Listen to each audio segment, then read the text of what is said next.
Hey everyone, and welcome to this explainer. Today, we are diving into a genuinely fascinating text by Choi Won-hyuk called Human Survival Strategy Through Correlative Thinking and Hwajang in the AI Era.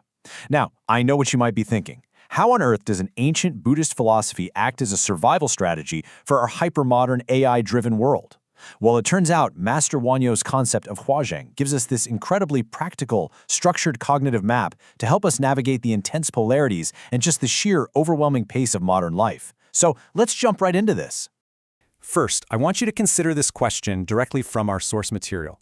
In which season is our society currently confined? I mean, think about it. In this AI era, we are totally obsessed with endless growth, hyper-productivity, and relentless speed. We are basically trapped in what the text calls a perpetual summer.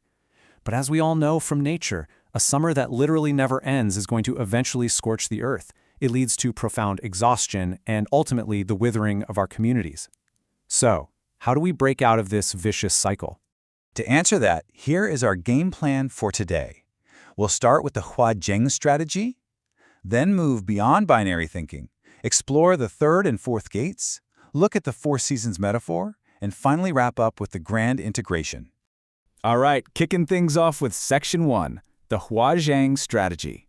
So Hwajang literally translates to the harmonization of disputes. But here's the thing, it is not just some passive feel-good idea of everyone just getting along. According to the text, it is a highly dynamic method of correlative thinking. We're talking about four specific modes here: stereoscopic, cyclical, empathic, and convergent thinking. It's an active, structural tool. It's designed to take a hard look at seemingly irreconcilable opposites and actually find a way to harmonize them into a functional, live-in system. Moving right along to Section 2, Beyond Binary Thinking.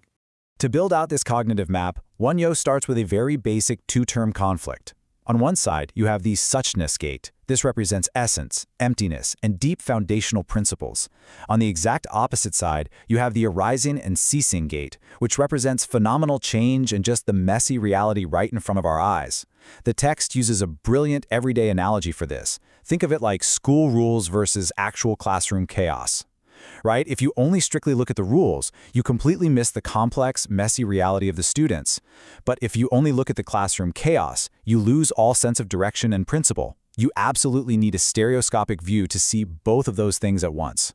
And that perfectly tees up this next point. Master Won-hyuk had a beautiful way of putting this. He said, when two different perspectives are set up simultaneously, the depth of reality becomes visible. He didn't want us to just pick between the rules or the chaos or the essence or the change. Instead, he integrated these conflicting views into what he called the one mind and two gates. By holding two opposing thoughts at the exact same time without forcing one to destroy the other, we unlock a much, much deeper understanding of the world. Which brings us to Section 3, the third and fourth gates. The text describes this process as a staircase on which thought matures. We start on step 1 with that two-term binary we just talked about, a simple, flat conflict of right versus wrong.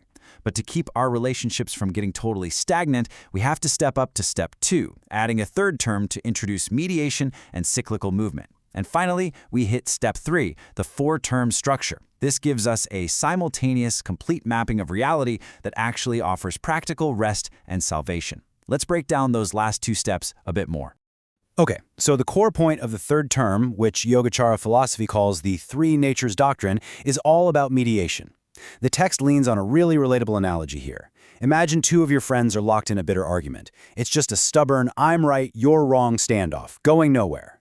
But the second a third friend steps in to mediate, the whole dynamic shifts. The relationship begins to move and flow again.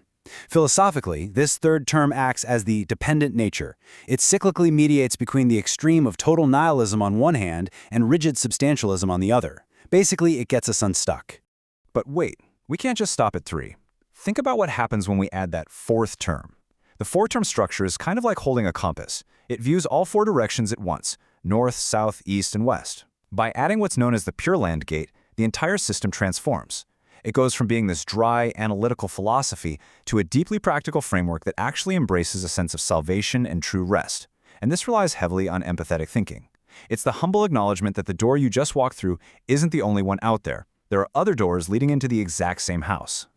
Okay, on to Section 4, the four seasons metaphor. Now, convergent thinking reads these four gates not as competing factions fighting to win, but as the grand cyclical rhythm of life. It's the four seasons. Spring represents the arising and ceasing gate, where phenomena bloom. Summer is the three natures gate, the intense period of cutting through the weeds. Autumn is the suchness gate, stripping everything back to the pure essential seed. And winter is the pure land gate, a time of deep rest and preparation. When you view it this way, conflict is no longer about destruction at all. It's simply a matter of natural rearrangement. Let's zoom in on the first half of this cycle. Spring and summer are all about the outward expansion of energy. Spring is the sprouting of myriad dharmas, the exciting beginning of life and new projects. Summer, on the other hand, demands intense, discerning action. It's the fierce heat of separating the actual fruitful reality from the weeds of delusion. And hey, remember our question from the very beginning? This is that perpetual summer our modern, tech-obsessed AI society is currently stuck in. We are constantly demanding growth, more speed, and intense discernment, with absolutely zero downtime. And honestly, that is exactly why autumn and winter matter so deeply to us right now. We desperately need the quiet convergence of autumn, the ability to just set down all phenomena, step away from the endless noise, and return to an empty, quiet essence. And we urgently need the unconditional, restorative acceptance of winter. You see, winter isn't a failure, and it's definitely not a waste of time. It is the vital, compassionate rest required to prepare for rebirth. Without the deep rest of winter, the growth of spring is literally impossible. If we don't embrace this restorative half of the cycle, our communities are simply going to wither. Which leads us to our final stop today, Section 5, the Grand Integration. Look, I know we've thrown around some pretty complex terminology today. Tathagatagarbha, Pure Land, Huayan, Sion, but the core meaning of Huazhang is profoundly unifying. This grand integration loudly affirms that human beings are not cast solely toward despair. It proves that just because we use different names or walk through entirely different doors, it does not mean we are utterly severed from one another. Beneath all of our apparent differences, there is a continuing center, a shared logic of original enlightenment that connects every single one of us. There's a quote from Master Wanyo that I absolutely love, and it sums this up perfectly. The Pure Land is none other than the pure mind. That single, powerful sentence brilliantly dissolves all the rigid boundaries we set up. It illustrates this perfect unity between self-power, the hard work we do in our own minds, and other power, the grace and rest we receive from the outside. It shows how the boundary between an ordinary person struggling through their day and an enlightened sage simply dissolves when we apply this stereoscopic, harmonious worldview. So I'm going to leave you with this final, provocative question to chew on. Are we ready to stop clinging to a perpetual summer and finally embrace the full, restorative rhythm of the four seasons in the AI era? Master Wanhyo's Huazhang shows us that we really don't have to choose between technological progress and our own human well-being. By adopting correlative thinking, we can map our way right out of exhaustion and harmonize the intense polarities of modern life. Thank you so much for joining me on this explainer today. I really hope this gives you a powerful new cognitive tool to navigate the seasons of your own life.